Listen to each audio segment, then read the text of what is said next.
This is my Wilson Combat CQB Elite. It's in 45 ACP. It's obviously a 1911 frame, for those of you who are familiar with a 1911 frame. It is one of Wilson's premier guns.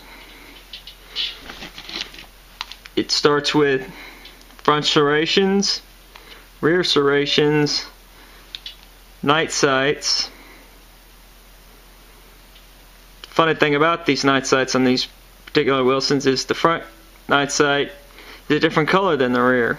It's so that you can distinguish between them in the pitch black, not have your three dots be confusing to you. Gun is unloaded. You can see through it. Just for anybody who's safety net. Of course, you carry these cocked and locked, hammer back, lock. Wilson does state that it is perfectly acceptable to dry fire these. It is a Series 70 for those who are familiar with 1911 inner workings. This one does come with the optional rail, flared magazine port, heavy checkering in front and back straps, hollow trigger. Let's see what other features. See the Wilson on the front there. Beaver tail safety, of course, but that's standard. This one has custom aluminum thin grips. These are the extra thin grips for a thin profile. It's my personal preference. Can't speak for whether it be more or less functional for anybody else. But anybody looking to worry about zombies, 45 is ideal. It is a beast of a handgun. It is an accurate handgun. There's the checkering, the back, and the cut lines on the rear sight to prevent sun reflection from hitting you in the eyes. Just this one more feature it's got. It is a beast. Certainly one of the best self-defense firearms ever created by man.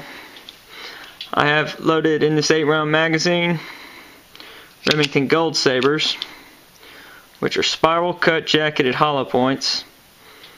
See the spiral cut on there. They are nickel plated casing, which is supposed to increase extracting capability and ejecting capability. The primers are lacquered to prevent moisture from intruding. And this one, these are 45 ACP plus Bs. These are the 185 grain 45 ACP round, dealing 534 foot-pounds of energy out of a 5-inch barrel 1911, such as this one. This is the case that it came with. I personally like to carry in my case a streamlite flashlight to mount to the gun. This thing is great. It works great. It endures great. It just keeps on going. This one is 150 lumens with a rear toggle switch, permanent on, or just momentary on. It is LED. I'm not going to flash it at you guys. I hate it when people do that to me. This is a nice flashlight to go with the gun. And in the other pocket I carry my concealed holster for when I decide to carry it. This is the Galco N3 inside the waistband holster. It is fit to a 1911 with a rail.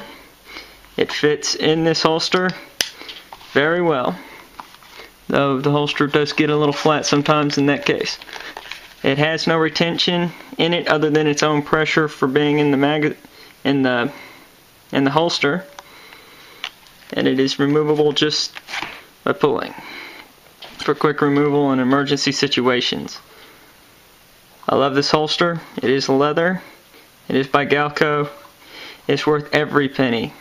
I believe it was somewhere in the vicinity of $70 to $80. But it feels comfortable, and believe me, I had a Kydex inside the waistband holster. It did not feel nearly as comfortable, especially in everyday carry. Now,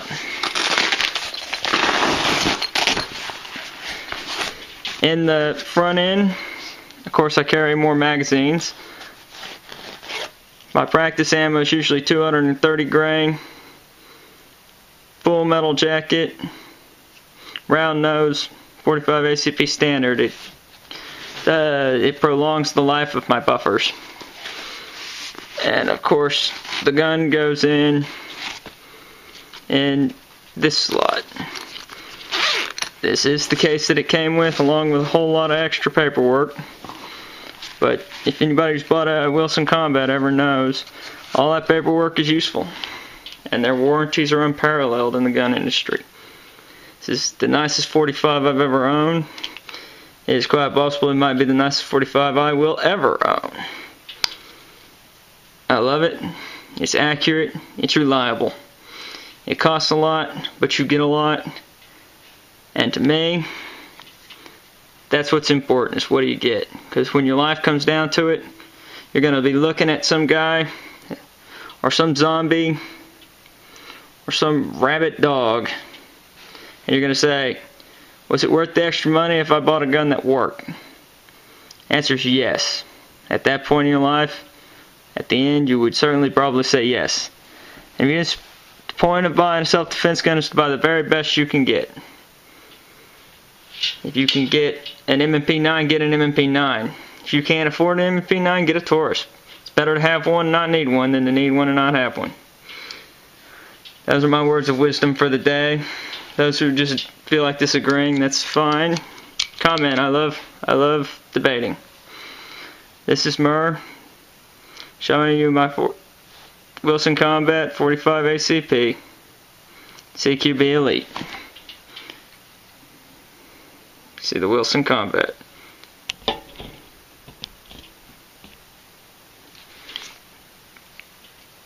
And the CQB Elite. I'm signing off. Thank you for watching my video. There are more to come. I'm going to do a ballistics test, including this particular 45, along with a 9mm, a .380, a .357, and possibly more calibers. Thank you for watching, and feel free to subscribe to my channel if you would like to be kept informed on these things. Thank you, and goodbye.